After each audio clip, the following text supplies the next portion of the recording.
Good evening, everyone. Welcome back to the fourth session of Second Talk series. This talk series is organized by RISD College of Architecture.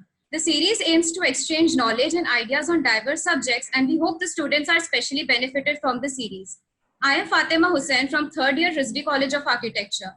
We have been fortunate to have different architects from different practices imparting valuable insights through these sessions. So over the last three sessions, we had architect Ajay Sharma, architect Priyanka Lele, architect Harshit Tejani, and architect Neer Shah, who brought in valuable insights about upcycling, doodling, and power of epiphany. For this session, we have architect Kimberly Advani, architect Jinisha Lodhia, and Professor Sona Gandhi. Architect Kimberly Advani holds a BH degree, first class from Rizvi College of Architecture.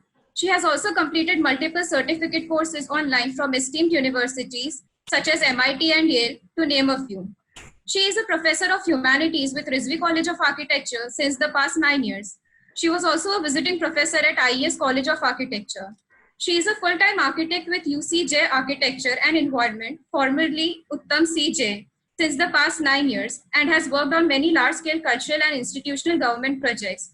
Her love for history, art, and culture began in school at the young age of 9 and has only grown stronger with time. Architect Jinisha Lodhia is a graduate of Rizvi College of Architecture and currently pursuing her master's in urban design here as well. She has been teaching humanities at Rizvi College of Architecture since 2012 and at Vivekanand Education Society's College of Architecture since 2018. She has previously taught at IES College as a visiting faculty as well.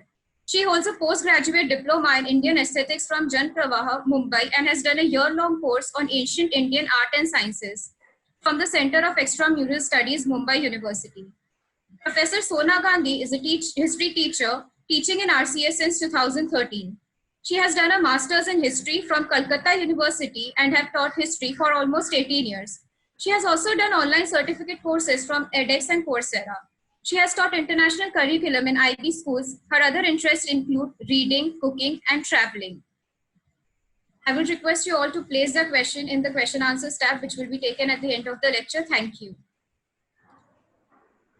I welcome you all, Sona, Kimberly, Janisha. We are very happy that you all are there, and definitely we're looking forward towards this lecture. Thank you. Thank you, ma'am. Thank you, Fatima, for the lovely introduction. Thank you, Farat ma'am. A very good afternoon to everybody that is present, especially the students and faculty who come together for this webinar on a Sunday afternoon. I would like to thank the student team who's put together this webinar, putting in a lot of hard work.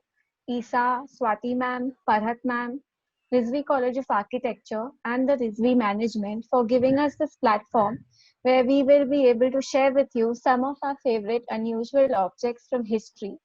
We hope that these objects are able to pique your interest in these otherwise gloomy times, and we hope they take you on a virtual world tour through time and place from the comfort and safety of our homes. Billy? Some of you may be familiar with a few of the objects that you're about to see. We do cover some of them in class. And also in class, we usually discuss that the categorization of these objects into time periods has been done by, say, historians, archaeologists, anthropologists, and so on now. So it's a way to structure and understand the vast scope of the subject. But in reality, as you know, history doesn't work that way. History is fluid and yes, ever changing as our perspectives evolve. Many of the civilizations that we will touch upon coexist at the same time and may or may not have influenced each other. So we must always keep that in mind while we study history. So on that note, let's start with our first object. So where do we start? We start right at the beginning, of course. In order to understand the origins and evolution of our society and our living environment, we must go back to our roots of existence. The figures that you see before you are from the last species of human evolution, that is Homo sapiens sapiens, which is basically us. These are fertility figures. So as you can see the names Venus of Willendorf, Venus of Lausel. So obviously the term Venus again has been given much later on by historians and archaeologists. And Venus is supposed to be the Roman goddess of fertility and sensuality. So a couple of details about what you see before you. So on your left, Venus of Willendorf, the figure is about 5 inches tall. It's made out of limestone and it has been colored with ochre. So it's small, it's portable. And the one on your right, Venus of Lausel, is actually carved onto a large stone which is about 1.5 feet tall and is said to have also been painted with ochre. Now I've mentioned this term ochre, O-C-H-R-E. So it is supposed to be one of the first colors or pigments that was ever created or used by early man. It's obviously created from naturally occurring mineral rock. And the color is a sort of reddish orange or terracotta sort of a color. So it signifies things like earth, the blood, the soil, the sun, grain, everything that's sort of life-giving and therefore fertility. So if you, for example, look at Venus of Willendorf, these small fertility figures were usually either placed in homes or they would be buried with the dead.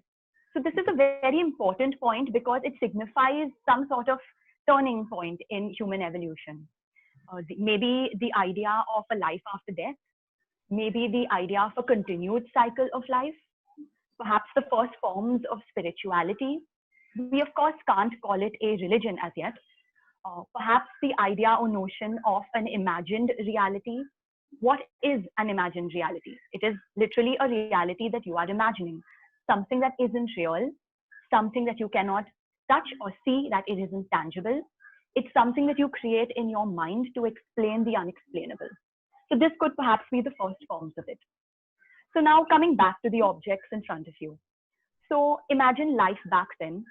Life expectancy was anything from 25 to 33 years of age. Childbirth very often caused death. So keeping that in mind, if you look at the figures, you can see they're very curvaceous, they're very voluptuous, they're full-bodied. So that denotes that a woman only of this stature or physical strength would perhaps be able to bear childbirth.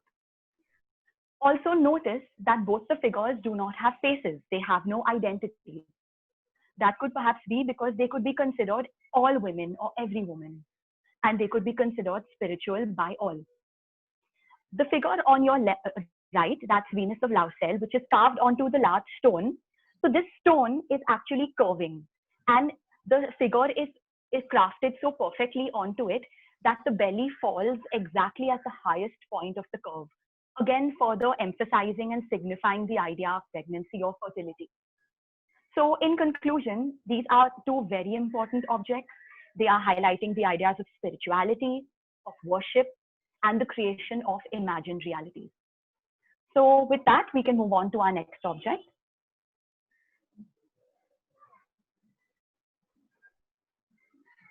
Right, thanks, Kim. So from almost religion to food. So what you see on your screens on the left side, you see what is an evidence of the first bread-like preparation, which has been attributed to the hunter-gatherers, the Natufians. And the date for the bread that you can see is almost 14,400 BC, which is even before the agrarian revolution, the Neolithic revolution. So while the origin of the bread or even of baking was not really known for a long time, it is still debated. There is some kind of an idea now developing among the archaeologists that even before people settled down and took up agriculture as their occupation, baking bread was probably known to them. Okay, so this bread was made from domesticated cereals such as wild einkorn and club rush tubers, and it was probably a kind of a flat bread that you see on the bottom right of your screen. So something like the pita bread or the flat bread that was made, and it has been discovered in the Black Desert of Jordan at a particular site called the Shubaika site, which is again a very prominent hunter-gatherer site. Now, it is quite interesting because archaeologists believe there are 3 reasons why this bread could have been made or even created. So it has nutritional value, practical value, and even symbolic motivation. So essentially, while now bread is almost a staple every day, in those days, or rather in those centuries, the flatbreads were probably made as special food to impress guests and secure prestige for the host, or they may have also been made as food to be carried along when the hunter-gatherers abandoned the site and moved away. It was easy to stack them and take along. Or, as Kimberly said, since the lifespan was really short, it was probably eaten by those to increase their lifespan, because it definitely had some nutritional elements. This object then, in conclusion, we may say, provides us with unique insights to understand the transition of humans from foraging to plant food production. And with that, we move to the next object. So this particular object that you see on your screens, although it looks tiny, it's not a toy. It was actually used by the traders in the Indus Valley civilization to weigh things like precious stones, beads, and rare spices. So the weight that you see, which is in the balance itself was a plate of about 5 centimeter dia made of copper. The weights that you see over here are made from a material known as chert, CHERT, which is a type of stone which has a lot of quartz or silica in it. So when you strike it, it creates these perfectly sharp edges, which is what the weights were made of. So the smallest weight was 1/16 of the unit of weight that was used in the Indus Valley, which means they were talking in fractions and decimals, which is why I think that this object is absolutely fascinating, because this comes from about 4,000 years before from now. So that was a time when all the other civilizations were centered around religious beliefs and spirituality. We have the people of Indus who are displaying a very prominent scientific temperament and accuracy. So this kind of objects was not a one-time find. Many such weights were found throughout the many cities of Indus, which was spread over 500,000 square kilometers. So all of these objects together become compelling evidence that there has to be some kind of a governing system or a regulatory body which was in place to ensure standardization. Standardization and uniformity, which we know is become the hallmark of the Indus Valley civilization, not just in their trade and their administration, but also in the way they plan their cities and build their buildings. With that, we can move on to the next object. Right. Thank you, Janisha. So what you see on your screen now are a collection of really exquisite ancient Greek sculptures and architectural details that were made under the supervision of the architect and sculptor Phidias and his assistants almost in around 400 and around 447 BC. Now, these objects, they are originally, or rather were originally, a part of the temple at Parthenon and the Acropolis in Athens. The set that you see here includes figures, 15 Mito panels depicting the Persian Wars, the Olympic Games, and nearly almost 75 meters of the Parthenon frieze, which was a part of the temple interior. So if they were actually Greek, what are they doing in the British Museum? Well, they were actually carried away by the by the British ambassador to the Ottoman Empire in the 19th century, the Earl of Elgin, who was absolutely shocked to see the mistreatment of these marbles in Greece, which was under Ottoman rule at that time. And he commissioned all these to be carried away for a private collection at his home in England. Of course, though he came under a great deal of criticism for what he did, it was considered a theft, taking away without those permissions, though he claimed that he had taken permission for the same. But they attracted a great deal of attention in England. Tourists lined up to see these beautiful Greek pieces in the 19th century when they actually couldn't get to Greece. And now the British Museum acquired all these marbles, which earlier called Elgin marbles, but now called the Parthenon marbles, from the Elgin family. And there's a particular room, or rather a series of rooms, where these marbles are now housed. So although the Athenian authorities have asked for to return their marbles so that they could actually complete their set at the Parthenon, the British Museum has not acceded to their demand, arguing that had they not rescued them from the Ottoman rulers, they would have probably been decayed, they would have deteriorated, and since they played a role in helping them to survive, they had as much a right to those as the Athenians had. So with that, we move to the next one.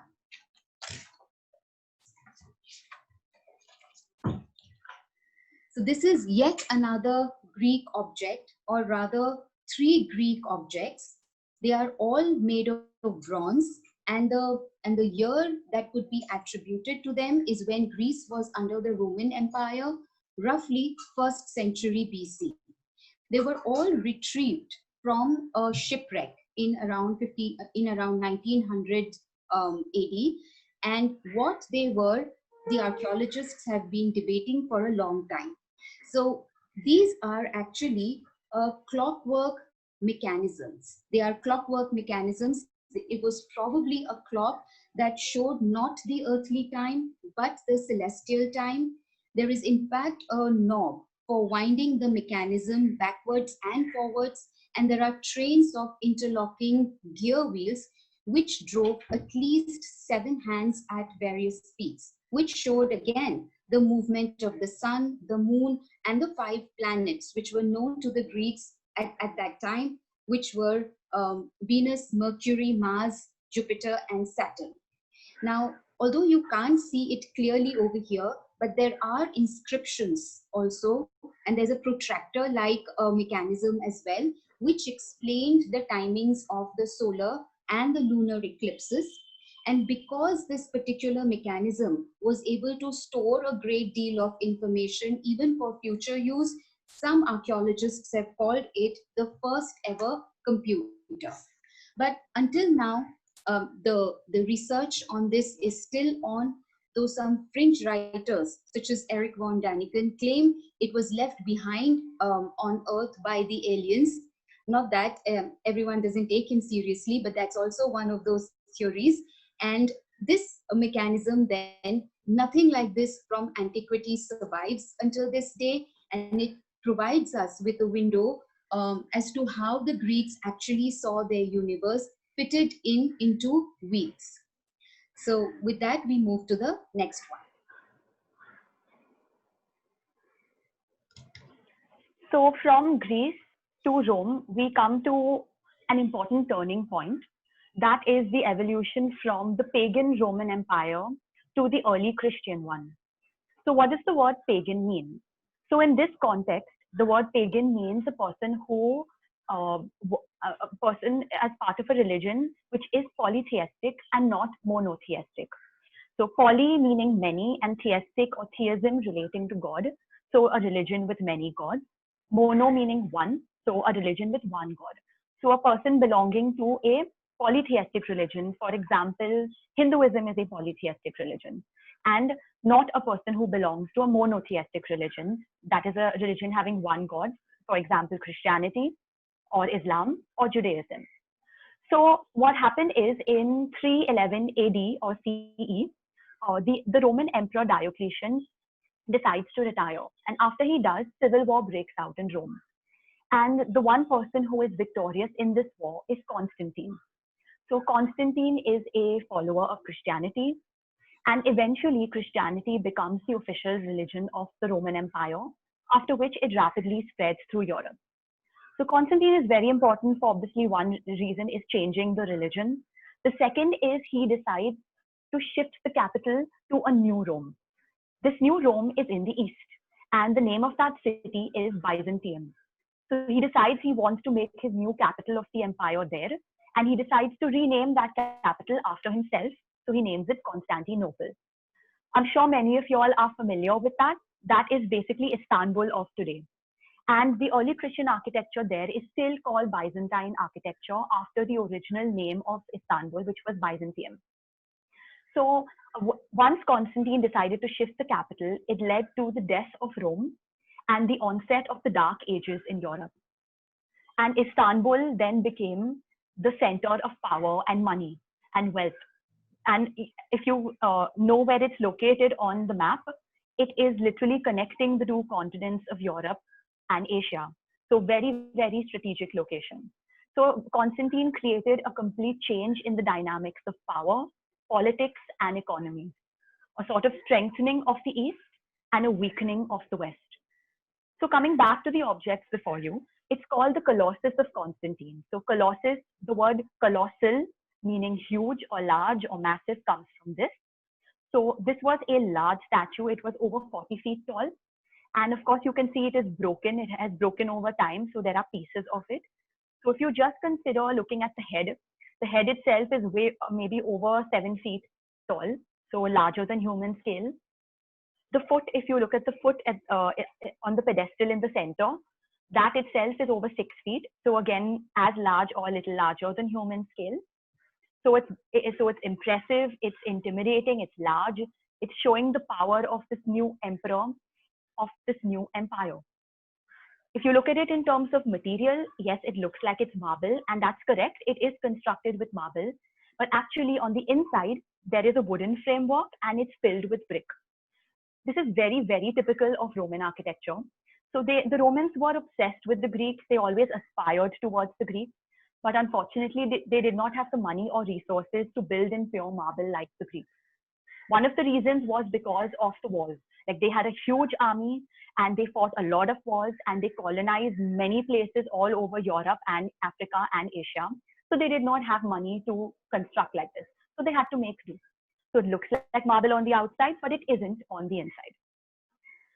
So with that, let's move on to our next object. So many of you may be familiar with this particular object. You all might recognize it. Some of you might even have access to visit one of these objects. But this particular object specifically, as you can see, is one of the oldest fires that is in sacred fires that is in existence.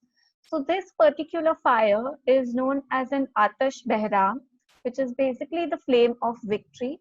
It is the highest of the sacred fires that is worshipped by the Parsis in Gyaris that you may have seen in Bombay. So this specific fire itself was consecrated in 470 AD by the rulers of the Sassanid Empire, which was the last empire to have Zoroastrianism as its state religion. Ever since then, this flame has been burning and it has been sheltered and has survived various calamities and wars and continues to burn till today. So this makes this particular flame a kind of a living heritage, which is representative of one of the oldest living religions, which is still being practiced today. So to make this Atash Behram or to consecrate it, you are supposed to combine 16 different types of fires. You can see the list on the side. So it ranges from atmospheric lighting to fire from a potter's kiln to a baker's oven to an ironsmith's furnace and even fire from a cremation. So these are the different vocations and the different hardships that the fire has to undergo. What I really like about this idea is the fact that there was a classification of the different types of fires. Each of these fires is then purified further and further, many a times, till all of these fires are unified. And finally, they are enthroned in a vessel like this, where then the sacred fire is ready to be worshipped. Being able to differentiate between these different natures of fire, that the fire that cooks is not the same that fire is not the same as the fire that protects, and it's not the same as the fire that kills. It really brings about or reflects the kind of philosophical nature of the thoughts that were present in the society at that time. The 16 different professions mentioned also talk about how the society was slowly urbanizing. We were moving from agrarian to more urban communities, and this social change is what probably somewhere influenced the primitive ideas of fire worship, and the rituals associated with fire worship also began changing because of the nature of urbanization. Which is why I also think it really brought about a change in the way man was thinking about the ideas of what is good and what is bad and what is right and what is wrong. And all of this philosophical change, these ideas combined with the social change, brought about new ideas of religion. So Zoroastrianism as a religion is about 4,000 years old, and it is one of the oldest ones still being practiced, and it introduced many concepts such as monotheism, heaven, hell, and the idea of a judgment day that influenced later religions like Christianity, Judaism, and Islam, which is why I think this particular object marks a landmark moment in the spiritual and political journey of mankind. With that, we can move to the next object. This particular object is one of my personal favorites. This panel is known as the Descent of the Ganga or Arjuna's Penance. It's a 7th century panel from Mahabalipuram, and basically it shows a penance that is being performed. Just a minute.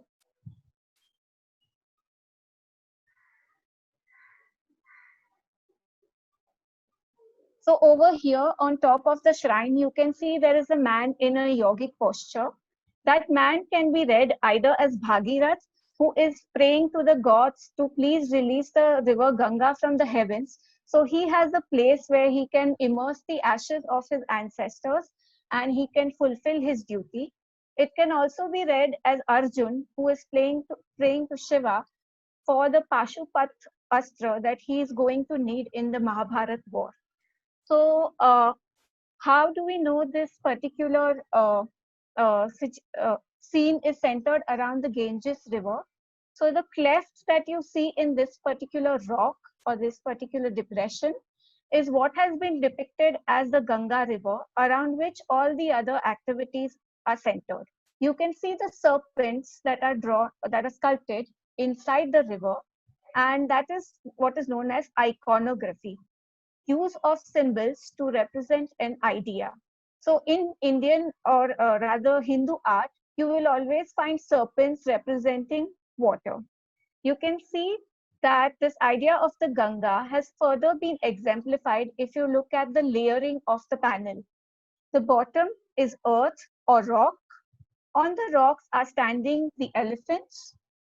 Above, next to the elephants, you have the human figures which are centered around the shrine. Above that, you have celestial beings and birds, which are the Gandharvas and the Apsaras of the Swarglok. Above that, you have more celestial beings from the Devlok. Finally, on top, you can see Surya with his arm outstretched and a halo around his head, which is representing the Surya Lok. Finally, on top, you have the mountains or the Himalayas, which is the abode of Shiva and the origin of Ganga or the Gangotri. So this is how, with the genius of his imagination, the Pallava sculptor has transported an entire landscape from the northernmost part of the country, which is the Himalayas, down to the southernmost tip of the country, which is Mahabalipuram. So this is the description that he has read in the text. There's the possibility that he has not been able to go to the Ganges or the Ganga himself ever. So purely based on text and the brilliance of his vivid imagination, he is able to recreate this entire landscape. So to bring more vitality to this sculpture, you can see in the map above that there is actually a cistern which is carved into the boulder. In the cistern is held water, and whenever a foreign dignitary or a guest would come of the Pallava kings, they would open this particular wall of the cistern so that the water flows down pretty much like the Ganga was released from the heavens and came down to the earth. The water would flow through this particular cleft and make its way to the ocean, just like the river. What you also see over here at the banks of the river is the small temple where you can see a rishi is worshipping. That is supposed to be the ashram of that Arjun visits in Badrinath. Badrinath is on the banks of Alaknanda, tributary of the Ganga. You can see uh, over here at the banks of the river, there are people carrying pots. Some people are worshipping, some people are carrying out rituals along the banks, which tells us that this is a river bank. You can also see the various flora and fauna of the Himalayas that they've tried to carve out, like the monkeys, the deer, the lion, and such. You can also see the first instances of architecture that is carved out into this particular panel, a 2D panel, which is brilliantly depicted as 3D with the help of a technique known as deep relief. In the second picture, in the bottom right, you can see a small cat that is also mimicking the gurus and performing a penance, and little rats are looking up to it. The sculptor is trying to tell us not to fall for the falsities of gurus or be wary of false gurus. Finally, you have the main penance image. You can see this is Bhagirath or Arjun that is performing the penance. Here you can see Shiva, who is most probably holding the Trishul. Behind Shiva are 5 different dwarfs or ganas who represent the 5 elements or the Panch Mahabhutas, that is earth, fire, wind, water, and ether. A small gana between Arjun and Shiva is representative of the weapon that Arjun was asking for. You can also see that this is a mountain structure. There are lions which are in their dens, which means that this is the Himalaya. And the lions and the deer are coexisting, which talks of harmony and such. This is one of the reasons this panel is my absolute favorite, because if you notice, this is not part of a temple structure, but it is in fact an independent panel, an art piece that was made for art's sake. And that is why I think it really represents the zenith or the peak of the Indian sculptor's skill and patronage that they received at this particular time. So I think it's a landmark moment in the artistic history of the country. With that, we can move on to the next object. Thanks, Janisha. So what you see over here, we are moving on from sculptures to a band of linen, and this is called the Bayeux tapestry. As you can see, this is an entire tapestry made of linen, and where there are figures embroidered on that particular piece of linen. It's unique because it is almost 20 inches high and it runs for almost 230 feet. It's almost 230 feet in length. And what does it commemorate?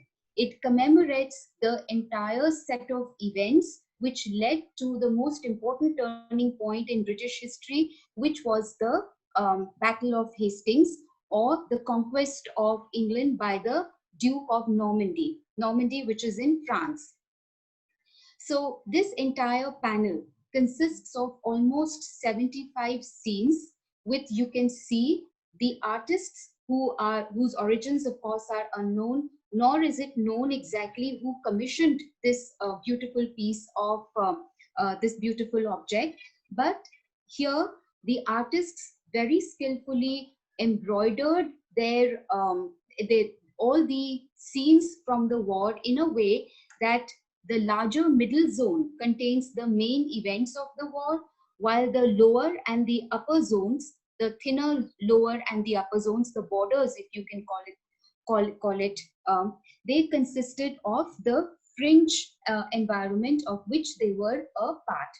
So the basic use of the colors were about 7 to 8, and it depicted the military tactics used in the 11th century, the battle gear which were used during that time, and even the brutality of war. As you can see on the lower part of those pictures, you can see that there are mortally wounded men and horses all strewn across the tapestries lower zone. While there are Latin inscriptions over here informing the reader what exactly happened during the war, what were the main features of the war as well. And apart from apart from telling the viewer how the events took place one after the other before the ruler of Normandy was crowned the king, this piece of this beautiful piece of linen also shows scenes of hunting, animal husbandry. It also shows the medieval fables and even Aesop's fables, all of which bring together what you could say the mundane objects of 11th century on a rather monumental scale. It was, of course, used as political propaganda by the rulers of England at that time, showing their prowess over the other smaller rulers of England. However, today it is not in England anymore. An entire museum in Normandy has been dedicated to show this beautiful work of art. Thank you. So we can move on to the next one. So this is the Codex Arundel. What it is it's a bound collection of notes, pretty much like pages like a notebook, which were written by Leonardo da Vinci. It consists of notes, diagrams, sketches, etc., and covers a variety of subjects, including mechanics, geometry, construction, the invention of new machines. And the name Codex Arundel, Arundel comes from the Earl of Arundel, who is said to have acquired these notes in Spain in the 1600s. Though the provenance or the origins of these notes are very mysterious, we are still not sure exactly how they came into his hands, but it is confirmed that they belonged to Leonardo da Vinci. So this book is a kind of haphazard set of notes. Some are written from, there would be text written from left to right, in some cases from right to left.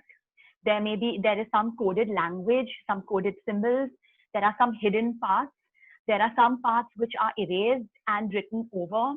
And there are some parts, if you hold up the page to the light, only then can you see some, again, hidden notes and diagrams. So the entire set of notes has not been decoded as yet. What's important to note is the kind of time period in which this is found. This is the Renaissance. So the Renaissance is a French word that literally translates to rebirth. And this was a rebirth of the classical ages of Greece and Rome. But most importantly, it was the birth of a new scientific revolution. It was the introduction of scientific thinking at a larger scale. It was about the celebration of the importance of the human being and the wonder of human achievement. There was a sense of self-confidence in their intellectual capacity and human potential. So, of course, these notes and this work was a product of that time. So if you were to go online to the British Museum website, they have very high resolution scans of every page of this book. So you can actually zoom in and analyze and marvel at Da Vinci's work. So in conclusion, this is an important object because it was a part of a time of great minds and great achievements. So with that, let's move on to the next object.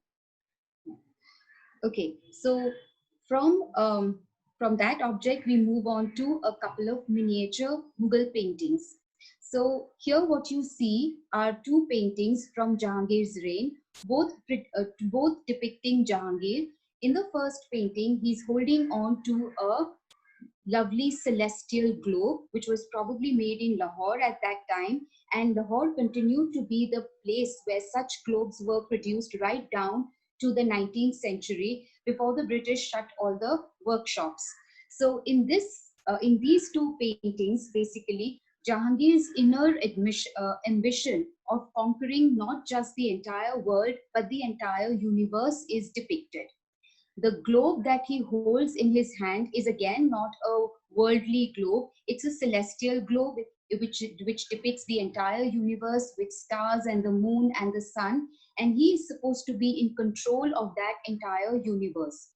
You can see the inscriptions on the border. That was a very typical part of all Mughal miniatures. And you can see the very strong European influence.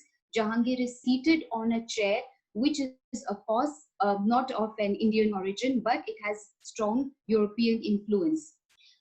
Also, you can see the carpet on which he has placed his feet, and his the nimbus which is radiating from his head shows that he was indeed the light for this world. And this ambition, of course, he couldn't fulfill because he could not become the master of the universe.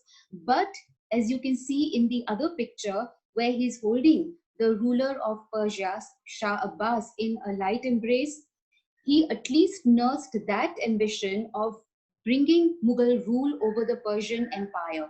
They both quarreled terribly over a piece of territory called Kandahar, which is now in Afghanistan. And eventually, Jahangir lost that battle, and Kandahar went to the Safavid ruler, that is Shah Abbas. But here, as you can see, Jahangir's stature is higher than that of Shah Abbas, which shows that he surrendered to the ruler. You can see the lion at the feet of Jahangir, which showed that Jahangir was more powerful than Shah Abbas, and at his feet is the goat. But they, of course, coexist. The most important thing also to note is that they're standing on the globe, which has a map, and on that map, there is no trace of Iran or Persia that has been wiped out. Possibly it has become a part of the Mughal Empire. So while Akbar used monuments to depict his power, Jahangir used paintings to depict his power, political propaganda, as well as the spectacular art of Mughals of the Mughal period. So with that, we move on to the next item. So bringing some glamour to our presentation is this 361 carat ruby that once belonged to the Mughal Empire. It deserves its own, given its illustrious history, it actually deserves its own biography. Although, as you can see, I've written in brackets spinel. So it's not technically a ruby. It's a spinel, which is different in the sense that when you hold it up against the light, it looks far more brighter and the red looks far more vivid. That made it a favorite among the Persians and the Mughals, who really revered the gemstones, not just for their beauty, but also for their medicinal properties. And it was believed that rubies especially could help in fulfillment of wishes for protection from plague. And rubies represented the lifeblood, the life force that was blood. So talking about Shah Abbas and Jahangir's story, which Sona ma'am told us, this particular ruby was in fact given by Shah Abbas to Jahangir to maintain the courtly relations and try to maintain peace between the kingdoms as much as possible. Jahangir too is known to have given Shah Abbas a zebra as a gift, and Shah Abbas washed the zebra 9 times just to make sure that it is not in fact a painted horse. So these were the different kind of royal stories centered around these objects. So it was Jahangir who had his name inscribed onto this ruby, as well as Akbar's. So you can see some of the illustrious owners of this particular ruby. Shah Jahan takes the ruby and has it embedded onto the peacock throne. Then it was under the rule of Muhammad Shah the Mughal, where it was Nadir Shah, the terrible invader, who invades Delhi, loots it, and takes away the peacock throne along with hundreds and thousands of other jewels and wealths and riches of the country. Unfortunately, Nadir Shah is soon killed, but he leaves us with a very important clue to this particular ruby. You can see in the center of the ruby, there's an inscription in Urdu. This is what the inscription reads, which tells us that this ruby is actually from the time of Shah Sahib Kiran or Timur, which means that this was part of the original horde of Timur when Timur raided Delhi in 1398. After that, it somehow must have reached Shah Abbas, and the story continues. So it went from India, goes to Persia, comes back to India, goes back to Persia, Soon Nadir Shah is also killed and it reaches the hands of Shah Abdali, who is the leader of the Duranis from Afghan. His son Shah Shuja inherits this ruby but is soon overthrown. He comes back to India with the ruby and seeks refuge in the court of Ranjit Singh. Ranjit Singh's son inherits the ruby but is soon overthrown by the British, who take the ruby with it and give it as a gift to the Queen of England, where it lies today in the royal collections. The Queen of England, in penultimate royalty style, looks at the ruby and is absolutely fascinated. She says, I'm going to get a necklace made, a necklace with where the ruby will be a centerpiece which is detachable. So if it's detachable, I can replace it. Replace it with what? Well, obviously the Kohinoor. With that, we can move on to the next object. These are some of the objects from the Royal Peacock Throne, which are now in different parts of the world. So the next objects that you see in front of you is from the saying, well, that I just made up, royal problems require royal solutions. Like we saw with the ruby, this particular toy was made by Tipu Sultan. And what was Tipu Sultan's problem? Well, the British, who were trying to murder him and annex his kingdom. He was so harrowed by the British that kept hounding him that he sought help from the French. The French were more than eager because India at that point of time was the center of a major political play for world domination. This was the time of colonization, and the Britishers wanted to be the ultimate colonizers of India. Giving them tough competition for trade were the French, who were aiding Tipu Sultan in his fight against the British. So this particular object is known as an automaton. An automaton is nothing but a mechanical device which is shaped like a human or an animal, and it is designed to carry out a pre-recorded set of instructions. Very simply put, you can say it is one of the earliest forms of a robot. So these automatons were invented in France in the 1700s, which was the time of the colonization. It was some of the French engineers who were stationed in India and helping Tipu Sultan with military strategies and warfare, who built this particular automaton for the tiger of Mysore, which is represented here in the form of an actual tiger. That's Tipu Sultan, tiger of Mysore. And very evidently, you can see he is marauding and killing this uniformed man, a European, most probably a British soldier. So if you see, uh, there is a handle to this object which was added later. But what happens is if you turn this particular handle, you can see the image on the right, which is covering the hand that is covering the soldier's mouth. So the hand would move like this, and the soldier would scream, and the tiger would growl. You can see there is a set of pipes which are seen in the tiger's belly. So that contains a set of buttons, which is a pipe organ, and you could remove the flap and play that particular organ. So there were some musical tunes that were set into this particular object. And so, unfortunately, Tipu Sultan was killed by the British, and this object was taken by the East India Company and given to the Queen. It was kept in a museum in London, but unfortunately, during World War II, a roof fell. The roof fell when a bomb hit, and because of this, the object was shattered.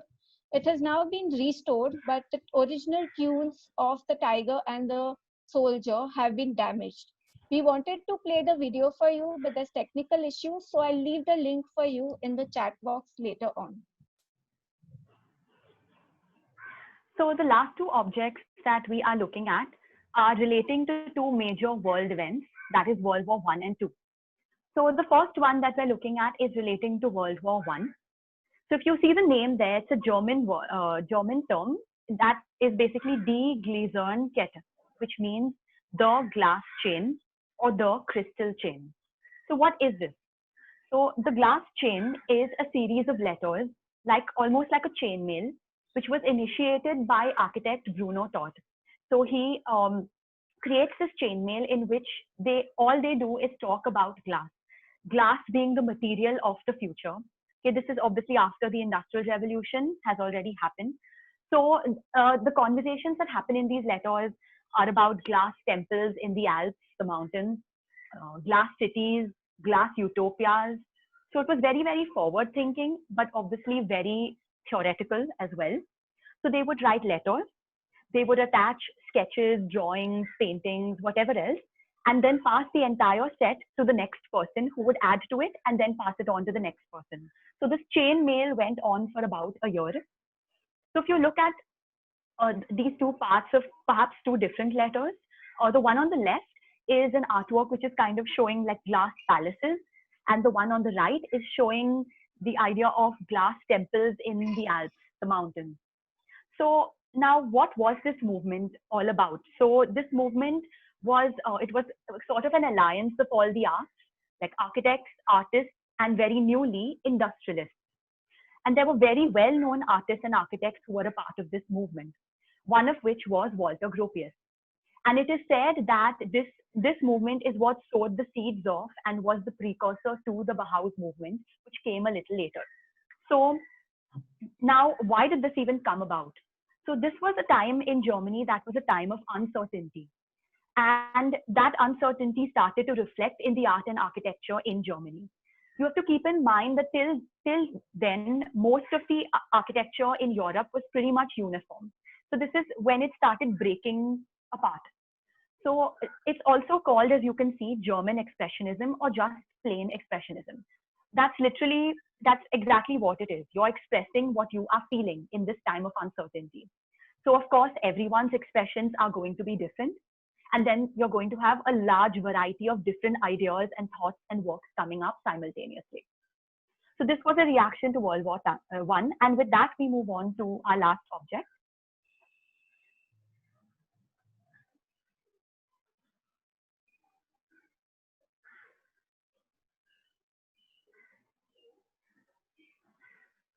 So this work of art, usually whenever we show it in class, it provokes a lot of responses from the students. Of course, everyone starts laughing. So this is a reaction to World War II. There were many, many different reactions to World War II, and this is one point of view. So this artwork is a part of a larger exhibition called the This Is Tomorrow exhibition. That exhibition consisted of 12 exhibits. Each of those exhibits was either by an architect, a painter, or a sculptor. So this one is one of those 12 exhibits, and it's basically called Just What Is It That Makes Today's Home So Different, So Appealing by Richard Hamilton. So if you just get past the initial sort of laughter about it looking funny, actually analyze what is happening in this work of art. The first thing you notice is it's a collage, right? And then notice the various bits and pieces in this collage. So for example, if you look towards on the wall right behind, on the left-hand side, it's a picture of a cinema, and there's a kind of movie poster. So it's talking about, say, mass media and popular culture. If you look on the yellow wall to the right, there is a kind of comic book cover over there. So again, mass media, popular culture. In between those two, there's a lampshade on which there's an advertisement placed of food. So again, mass media. If you look right at the bottom of the artwork, you can see there is an orange sofa, and on that there's a newspaper, again talking about mass media.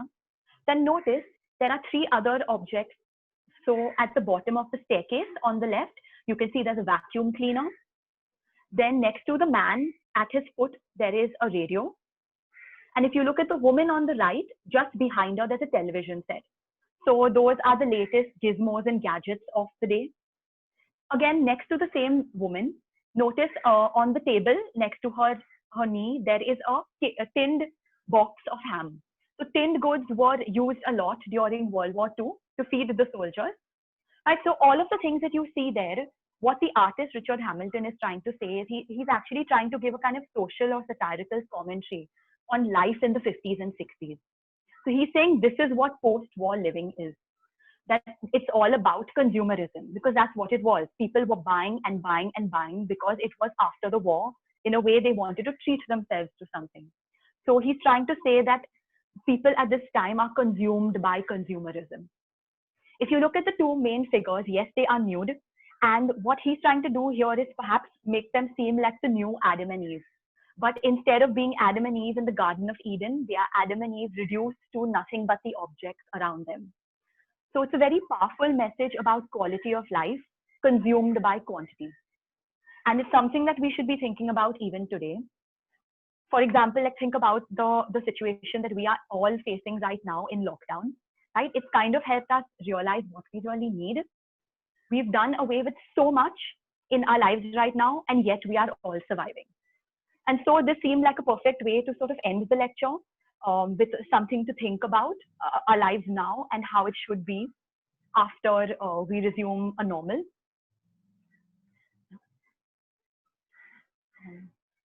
This is some of the further reading. If you guys are interested in some of these objects, we'll leave all the links in the chat box for you.